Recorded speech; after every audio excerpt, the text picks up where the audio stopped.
dalam tempat kudus-Mu, tinggikan nama-Mu, Kau berkata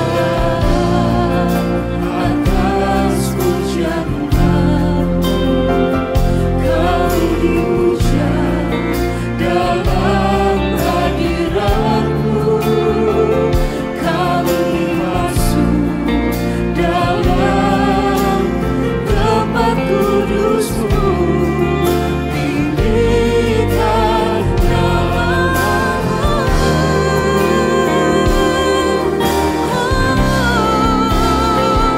Ku tinggikan nama-Mu Yesus, ku angkat tinggi puji-Mu, ku bersujud sembah.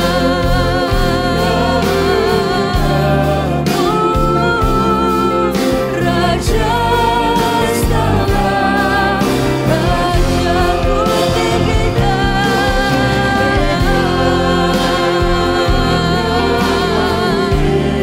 Engkau Yesus, ku angkat tinggi puji-Mu, ku bersujud dan menyembah-Mu, oh Raja segala kerajaan.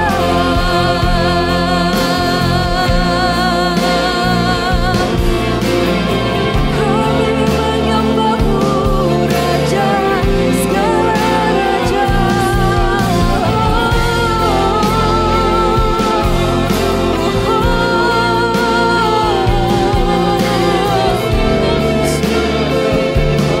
We worship You.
Ku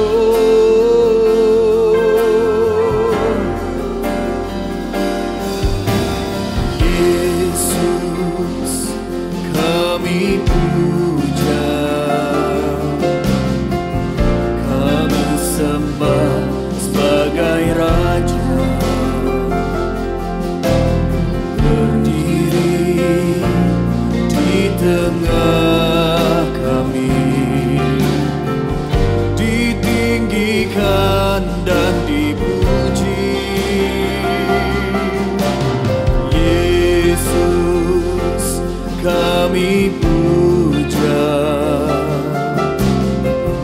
kami sembah sebagai Raja, berdiri di tengah kami, ditinggikan dan dipuji. Sembah dan puji penuhi tahta-Mu, sembah dan puji penuhi tahta-Mu, sembah dan puji penuhi tahta-Mu. Yesus Tuhan adalah Raja.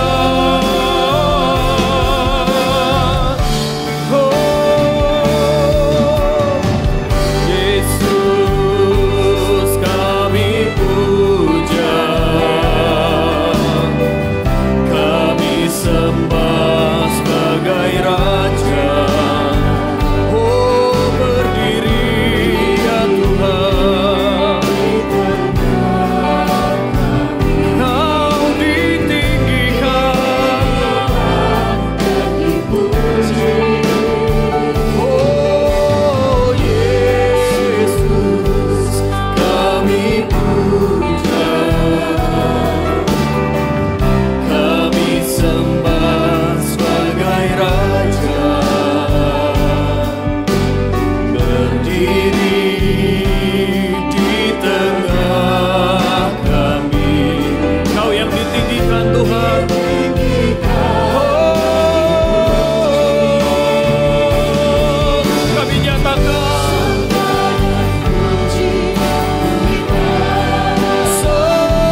Shalom semuanya, salam damai sejahtera untuk kita sekalian.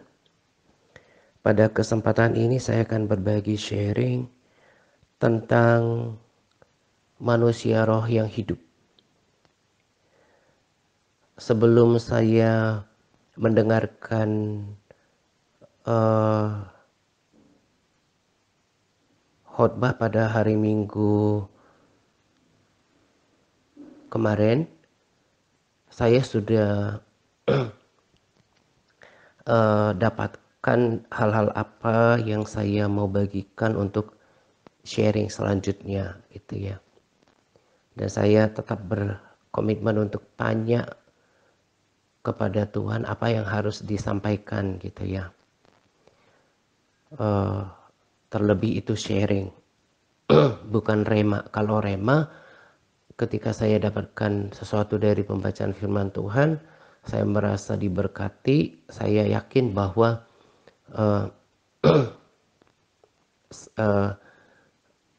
saya yakin kalau hal itu baik untuk dibagikan gitu ya, karena datang dari pembacaan firman Tuhan yang sudah teruji gitu. Tetapi kalau sharing, biasanya saya tanyakan kepada Tuhan dalam doa apa yang harus dibagikan. Dan poin-poin yang saya hendak bagikan saya sudah dapatkan gitu ya. Dan ketika mendengarkan pesan khotbah pada hari Minggu, bagi saya merupakan konfirmasi bahwa saya harus bagikan juga tema yang sama yang memang saya sudah dapatkan beberapa hari sebelumnya gitu kan, seperti yang saya katakan tadi. Sekalipun pesannya kurang lebih sama dengan sharing sebelumnya yang sudah saya buatkan, kalau tidak salah dalam video sharing motivasi tentang manusia roh yang hidup gitu. Bagi saya juga pengulangan sebuah pesan itu menunjukkan bahwa pesan itu adalah sesuatu yang penting. Jadi saya tidak menangguhkan untuk menyampaikannya, karena saya tahu Tuhan telah menaruhnya di dalam hati saya gitu ya. Jadi saya harus konsisten, saya harus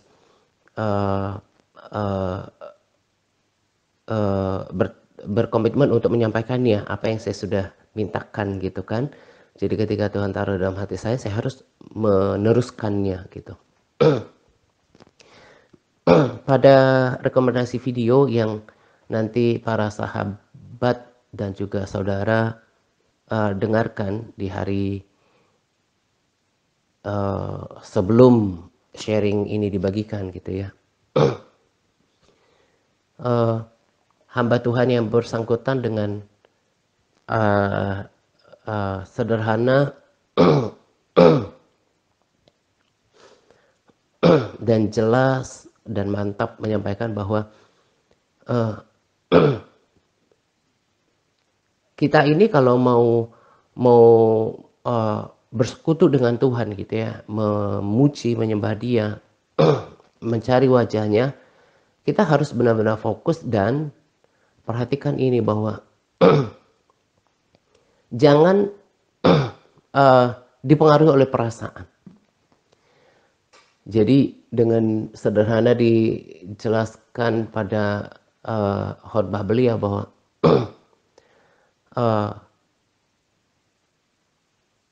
perasaan itu kan berubah-ubah tergantung dengan apa yang kita alami. Kalau segala urusan gak berlangsung baik, gak berjalan lancar, seperti pekerjaan, usaha yang mungkin pendapatan berkurang, bahkan lenyap, itu kan akan mempengaruhi perasaan manusia. Sementara kalau kita menghadap Tuhan, mengikut Tuhan, mempercayai Tuhan, itu kan harus bahkan harus ada tombol disconnected dengan perasaan. Nggak boleh dipengaruhi oleh perasaan. Termasuk perasaan malas gitu ya. Nah, kalau kerohanian seseorang dipengaruhi oleh kondisi yang dialaminya, perasaannya, maka dia menurut pengalaman saya dan pemahaman saya, itu dia tidak akan pernah berhasil masuk menemui Tuhan di titik Maha Kudus gitu ya, tempat Maha Kudus, bersekutu sama Tuhan. Kenapa? Perasaannya menguasainya, yang tentu mempengaruhi konsentrasinya, mempengaruhi juga kondisi hatinya. Jadi itu yang saya mau sampaikan pada sharing kali ini, dan juga sekaligus mempertegas pesan itu. Nah, sebetulnya kalau para sahabat dan juga saudara memperhatikan sharing saya dari dulu, saya sering membahas ayat firman Tuhan yang disampaikan pada rekomendasi video. Dan para sahabat yang sungguh memperhatikannya juga sudah terbiasa dengan ayat-ayat firman Tuhan yang saya bagikan. Itu sama dari yang disampaikan oleh seorang yang berkapasitas gembala di gereja lokal beliau gitu ya. Sebab firman Tuhan itu sebetulnya seperti yang saya sudah sering katakan, itu bisa dipahami oleh orang awam, seorang ibu rumah tangga yang tidak berangkat ke sekolah teologi ya. Makanya firman Tuhan itu kan dibukukan, diilhamkan oleh Roh Kudus untuk dibaca oleh semua orang, dibuat sesederhana mungkin, apalagi dengan pimpinan Roh Kudus akan bisa dimengerti oleh setiap orang yang sungguh-sungguh haus dan lapar akan firman Tuhan, yang mau belajar gitu kan.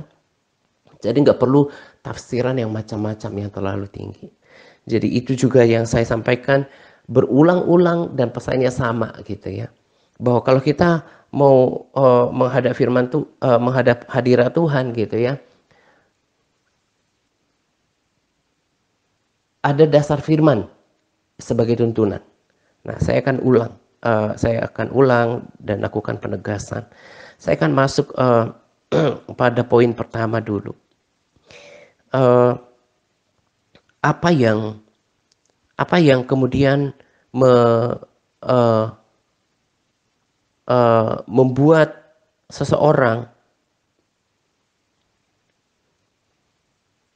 menjadi mudah dalam menemukan hadirat Tuhan.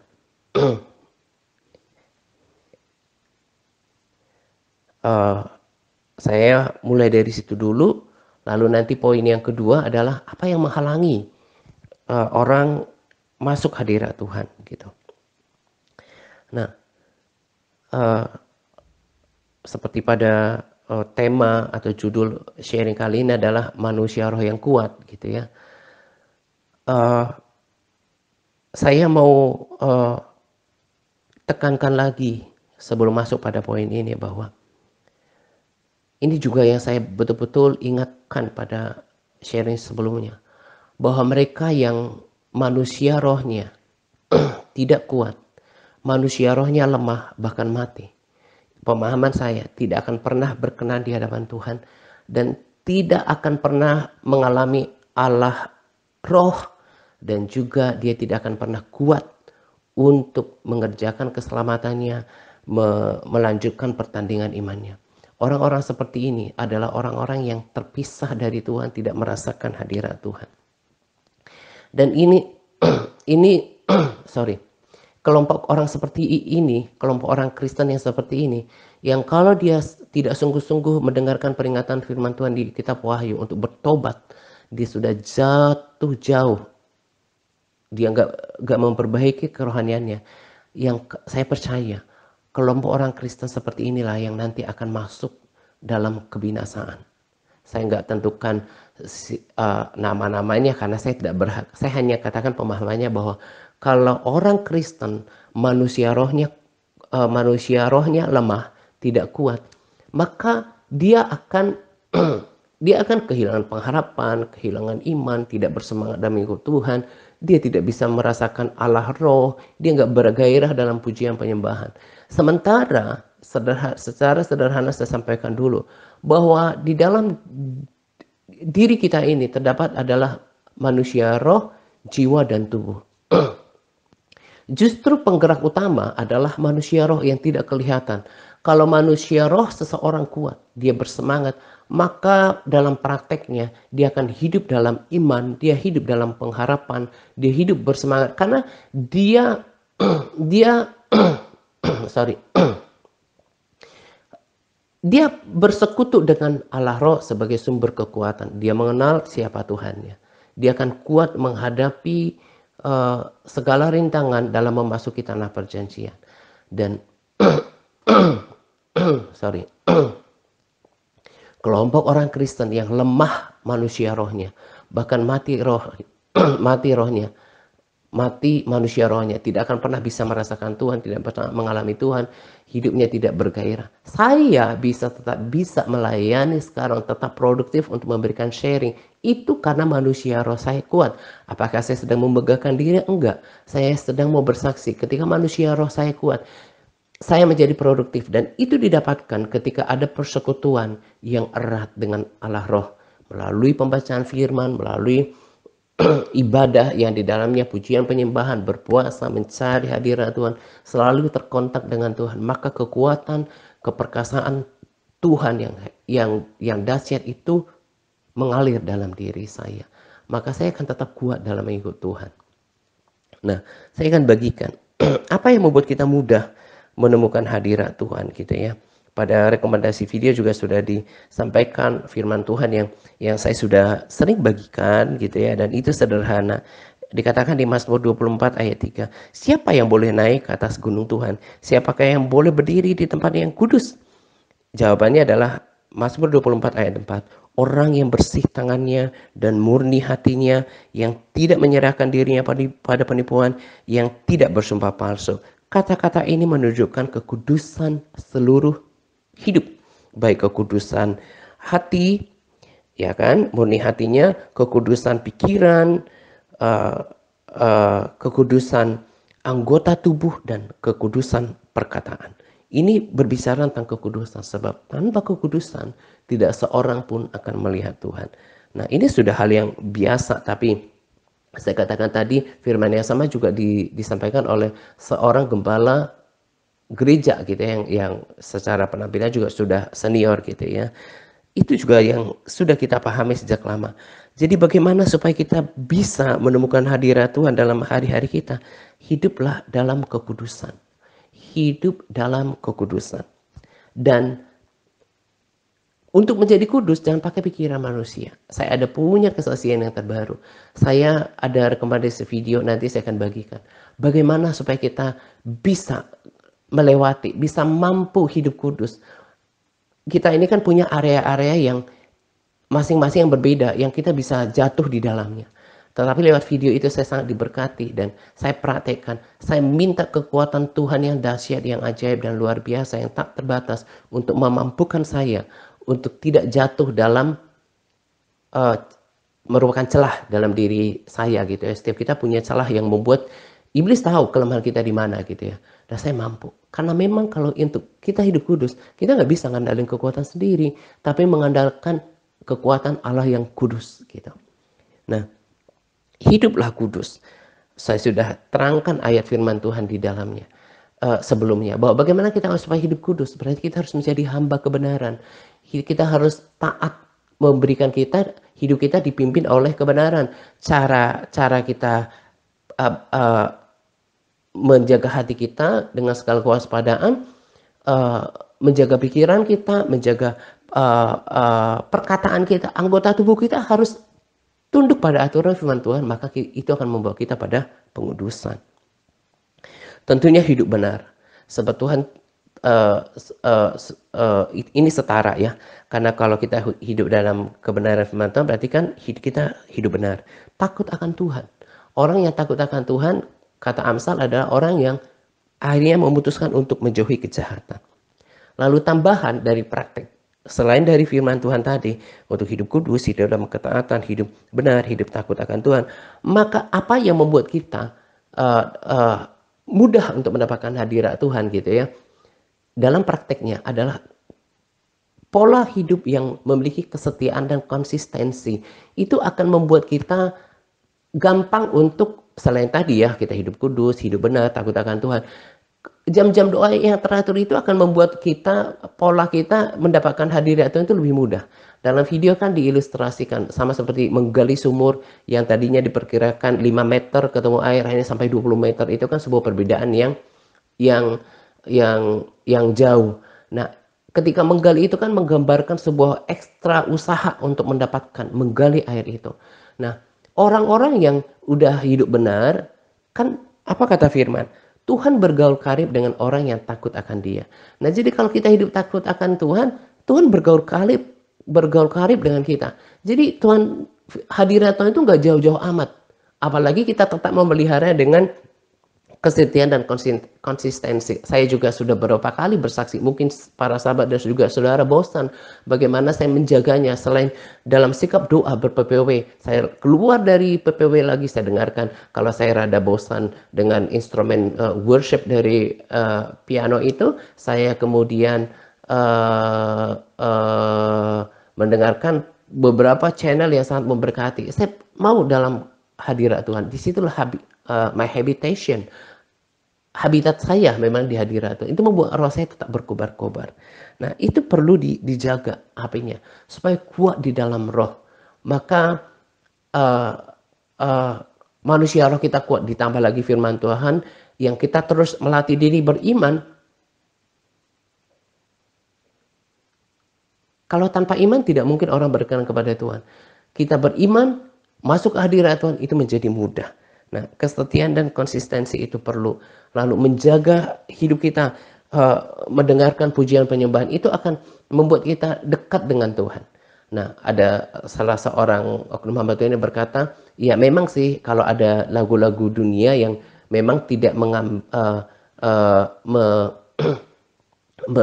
memberikan pesan yang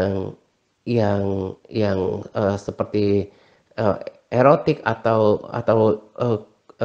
percintaan, perzinahan, percabulan atau keputusasaan, ya mungkin ada yang pesan positif boleh didengarkan. Ya saya sih mungkin setuju aja, tapi saya berpikir gini, ada banyak pujian penyembahan baik dari dalam negeri maupun luar negeri yang memang Tuhan urapi orang-orang itu untuk membuat syair lagu dengan irama yang kaya gitu ya. Kenapa juga kita harus sediakan waktu untuk lagu-lagu yang tidak didasarkan firman Tuhan. Saya ulangi kembali bahwa saya tidak sedang bertentangan dengan lagu-lagu yang tidak lagu-lagu yang non pujian penyembahan gitu ya, yang tetap berjiwa positif. Tapi menurut saya itu juga tidak terlalu membangun roh gitu ya. Saya lebih cenderung untuk mendengarkan pujian penyembahan yang membawa pujian, pengagungan, kedekatan dengan Tuhan dan juga berdampak pada manusia roh saya. Nah, ini harus dipraktekkan. Kalau saudara tidak mempraktekkannya, sama seperti orang tadi, kalau dia tidak aktif berupaya untuk menggali air, dia tidak akan menemukan air. Saya sudah bosan kali bahkan mengucapkannya beberapa kali. Kalau kita nggak tahu misalnya gimana supaya menjaga kesehatan, supaya badan tetap bugar, kalau kita nggak mau berpuasa, sekalipun itu hanya intermittent fasting gitu ya, tidak menjaga pola makan, nggak bakalan bisa tercapai. Membangun otak nggak bakalan tercapai. Harus ada usaha aktif dari kita. Jadi ilmu yang kaya, pengetahuan yang kaya tentang kerohanian itu tidak akan berarti apa-apa kalau nggak dipraktekkan. Saya pun menjadi seperti ini bukan cuma karena ngomong, saya bahkan berbicara apa yang saya praktekkan, gitu kan. Nah, jadi saudara, para sahabat dan juga saudara harus melakukannya memang. Kalau tidak melakukannya cuma bisanya dengar, itu nggak akan berhasil, nggak akan berguna. Boro-boro mau berhasil maksimal, berdampak sedikit pun enggak. Jadi harus betul-betul kita sendiri aktif di dalamnya. Sekali lagi saya katakan pesan yang sederhana tadi bahwa orang-orang yang tetap mengikuti teladan para tokoh di Alkitab lah ya, kebenaran firman Tuhan, dan juga mungkin teladan saya untuk tetap membangun manusia roh, mencari Tuhan, mencari perkenanan Tuhan, hidup benar, membayar harga untuk menemukan Tuhan, mempertahankan persekutuan dengan Tuhan, itu yang terus berlari sampai ke tanah perjanjian. Kan itu juga yang dikatakan oleh Mazmur 84 ayat 4. Ini juga udah biasa sekali saya bagikan dari waktu-waktu yang lalu gitu ya. Dan juga disinggung oleh oknum hamba Tuhan tersebut. Berbahagialah orang yang diam di rumahmu, yang terus menerus memuji-muji engkau. Itu sederhana sekali bahasanya. Orang yang suka memuji Tuhan, menyembah Tuhan, dia adalah orang yang berbahagia. Berbahagia manusia yang kekuatannya dalam engkau, yang berhasil mengadakan ziarah. Apabila melintasi lembah Baka, mereka membuatnya menjadi tempat yang bermata air. Bahkan ya di dalam video dikatakan tempat yang air mata menjadi mata air, kebalikannya gitu ya. Bahkan hujan pada awal musim menyelubunginya dengan berkat. Mereka berjalan makin lama makin kuat hendak menghadap Allah. Engkau dan aku yang terus menjaga uh, uh, uh, uh, vitalitas rohani gitu ya, kekuatan rohaninya, kehidupan rohaninya, performa rohaninya, itu akan sampai menghadap Sion dengan keadaan hidup yang berkenan. Akan kuat sekalipun melewati lembah Baka, sekalipun mengalami tekanan hidup, sekalipun mengalami kesesakan, krisis apapun, akan tampil berbeda karena dia berjalan di dalam roh. Makanya saya katakan masuk dalam pujian penyembahan. Masuk dalam pujian penyembahan. Dan sekarang saya mau kasih tahu. Coba cek kenapa kemudian kok kayaknya saya susah ya masuk dalam hadirat Tuhan ya. Yang pertama, dosa atau ketidaktaatan. Sudah tahu kita harus kudus dalam hati, pikiran, perkataan dan anggota tubuh, bahkan keuangan gitu ya. Tidak mencintai apapun termasuk mamon selain Tuhan. Maka udah tahu itu, misalnya semua aturan itu udah baca, udah dengar berkali-kali, tapi tetap mengeraskan hatinya untuk menjaga itu semua, nggak mau berjuang, maka orang ini akan terpisah daripada Tuhan. Yesaya 59 ayat 1. Sesungguhnya tangan Tuhan tidak kurang panjang untuk menyelamatkan, dan pendengarannya tidak kurang tajam untuk mendengar. Tetapi yang merupakan pemisah antara kamu dan Allahmu ialah segala kejahatanmu, yang membuat dia menyembunyikan diri terhadap kamu, sehingga ia tidak mendengar ialah segala dosamu.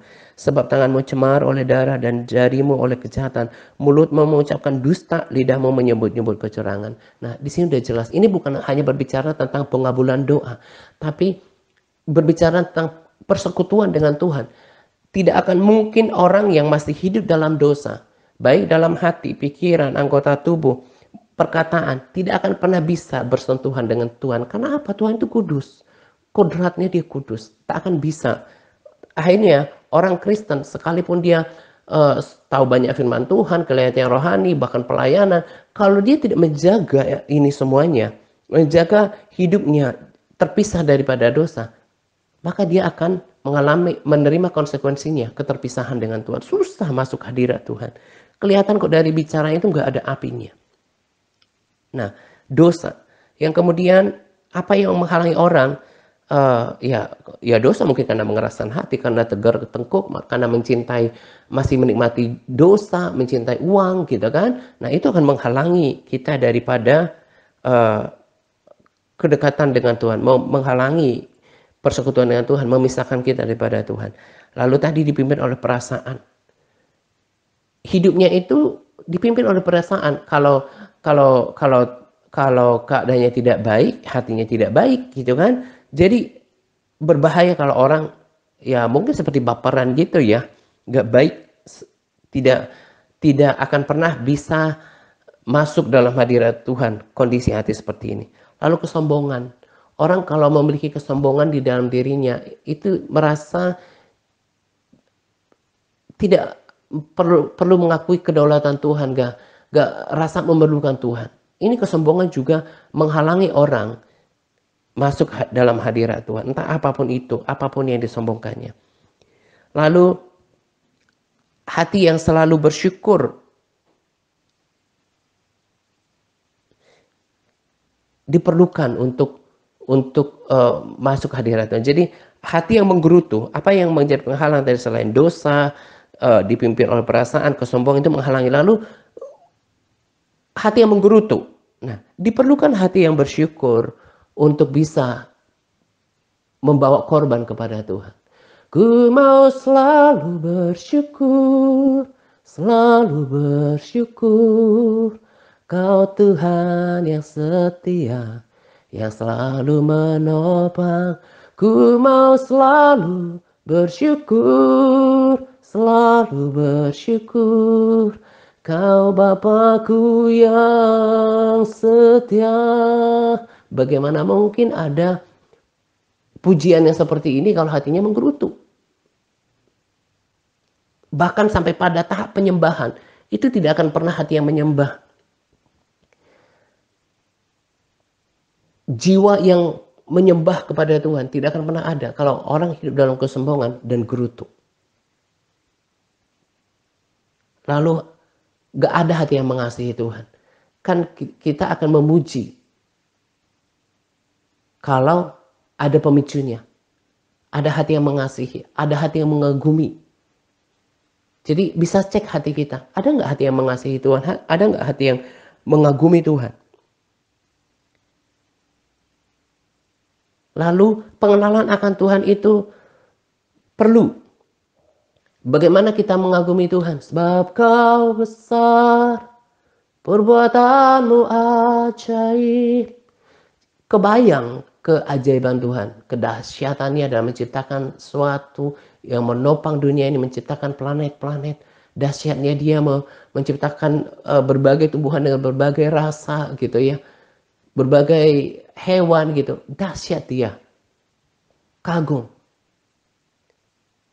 Itu kan yang diungkapkan dalam penyembahan. Dan itu harus keluar dari pengenalan Tuhan yang memadai, pengertian tentang Tuhan yang banyak.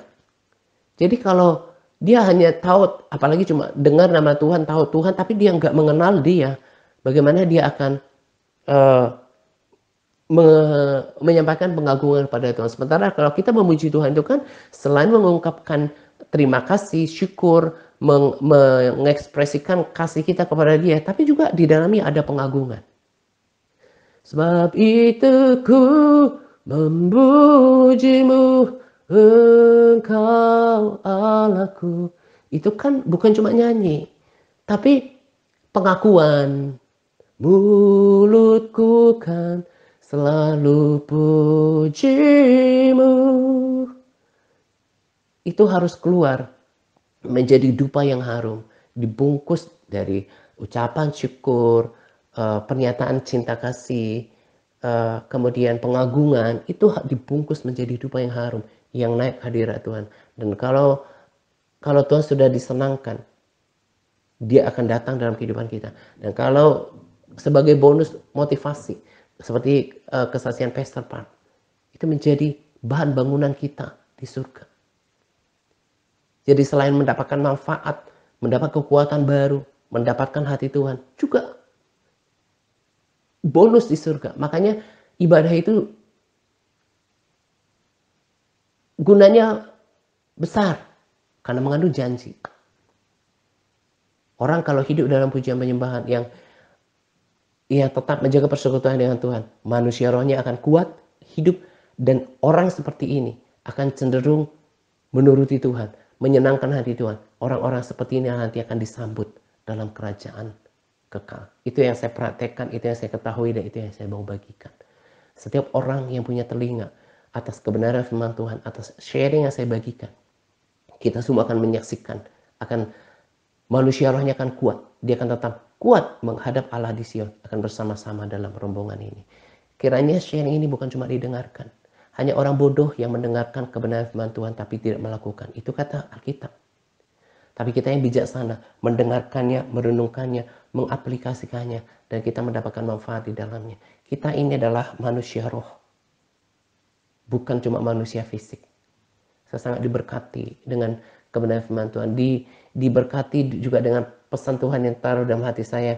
Ketika bahkan saya merenungkannya, menyampaikannya, manusia roh saya menjadi kuat. Itu harapan dan doa saya kepada setiap orang yang saya layani. Mereka berbeda menjadi manusia roh yang diubahkan, yang cinta Tuhan, yang takut akan Tuhan, yang mengerti dan mengenal Tuhan, dan hidup dalam persekutuan yang intim dengan Tuhan. Dia tetap kuat, dia tampil berbeda. Itulah orang-orang Kristen yang lahir baru. Orang yang lahir baru adalah manusia rohnya lahir kembali, hidup. Orang-orang yang tidak menjaga persekutuannya dengan Tuhan, yang tidak menjaga performa manusia rohnya, yang tidak membangun manusia rohnya. Kita semua akan saksikan dan telah saksikan. Sebab salah satu kelompok yang keluar dari pelayanan ini selain karena alasan tertentu adalah mereka yang memang manusia rohnya padam bahkan mati. Saya bagikan ini. Kiranya kita yang udah tahu, udah identifikasi manusia roh kita memang bermasalah, segera bangkit. Kalau masih punya hati yang lembut untuk ditegur. Hanya yang punya